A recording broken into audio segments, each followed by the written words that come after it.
African music.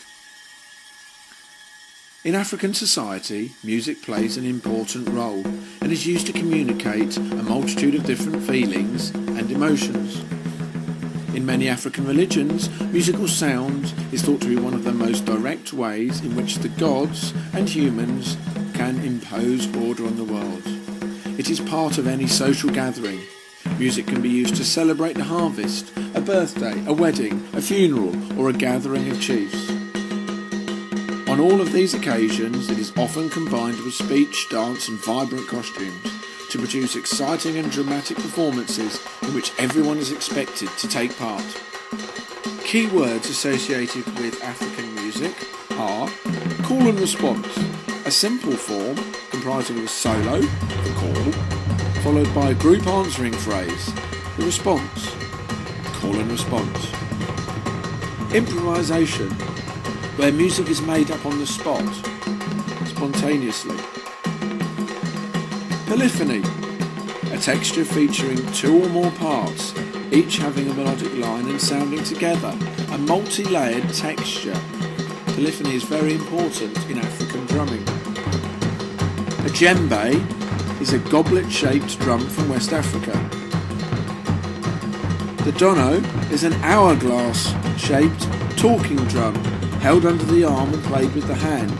It's called a talking drum because you can change the pitch of the skin and therefore the sound.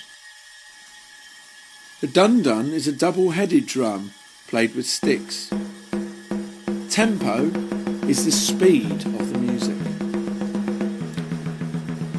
Cross rhythms are rhythms that literally cross the usual pattern of accented and unaccented beats. And a polyrhythmic texture is a texture made up of many different rhythms. So the key words here are call and response, improvisation or improvise, polyphony, djembe, dono, the dundun, tempo, cross rhythms and polyrhythmic texture. Remember, with call and response, the master drummer sets the solo and the other drummers in the group have the response. Drumming is very important in African music.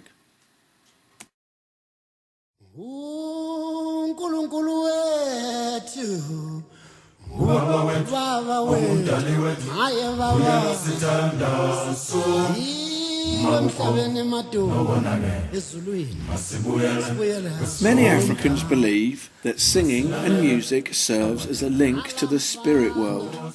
Singing is a vital part of everyday life and is heard at religious ceremonies, rituals and celebrations. Here are some common features and therefore key words of African songs. The basic form of the songs is call and response. The melodies are usually short and simple and repeated over and over again, repetition. The melodies are usually in a scale of only 4, 5 or 6 or 7 different notes or tones. The melodies can be changed by other singers at will, so that we end up with a sort of theme and variations. Often the music can be sung in rounds. For example, in Zulu choral music, individual voices enter at different points in a continuous cycle, overlapping in a complex and ever-changing musical texture. Harmony will vary from tribe to tribe. In some communities, the voices sing only in unison or parallel octaves. An octave is the same note, such as C, at a different pitch, 8 notes higher or 8 notes lower. Groups will freely harmonise in thirds or fourths. Here you can hear Ladysmith Black Mambazo, one of the most well-known groups associated throughout the world with African choral singing. They are singing a cappella, i.e. there is no instrumental accompaniment.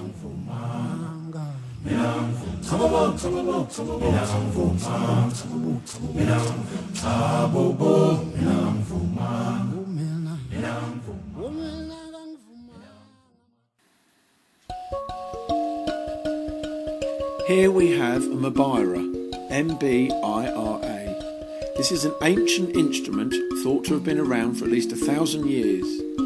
It is a thumb piano and is made up of 22 metal strips of varying lengths.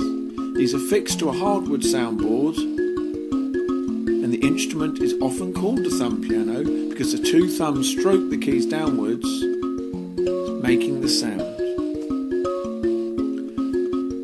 The mbira is used a lot in Zimbabwe, using repeated ostinato patterns, upon which the musician then improvises on the core pattern.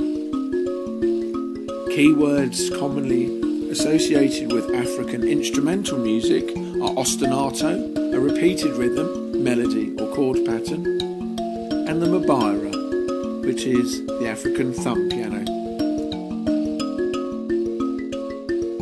Other instruments that are associated with African instrumental music are rattles, bells, wooden xylophones, clapsticks, flutes, panpipes, zithers, harps, slit gongs and stamping tubes.